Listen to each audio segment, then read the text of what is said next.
Hello everyone, শ্রাবণের রান্নাঘরে আপনাদের সবাইকে স্বাগতম। আমি আজকে বানাবো মচমচে ঝালমুড়ি। শসাগুলো কেটে নিয়েছি, টমেটো এবং ধনেপাতা পেঁয়াজগুলো কেটে নিয়েছি। তারপর দেখতে পাচ্ছেন ছোলা রেডি করে নিয়েছি। তারপর পেঁয়াজ ও আলুর চপ, বেগুন। আমি পেঁয়াজ কুচিগুলো দিয়ে দিলাম। এখন আমি দিয়ে দিচ্ছি মরিচ কুচি এবং লেবুর টুকলা কুচি।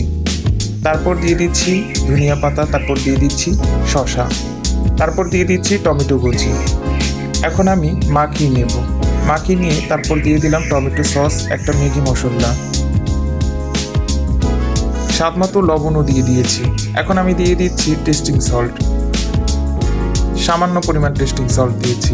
এখন আমি এক টুকরো লেবুর রস দিয়ে দিব। তারপর দিয়ে দিলাম সরিষার তেল। এখন আমি মাখিয়ে নেব। মাখানো শেষ। এখন আমি পেঁয়াজ ও আলুর চপ বেগুনিগুলো ভেঙে দিয়ে দেব।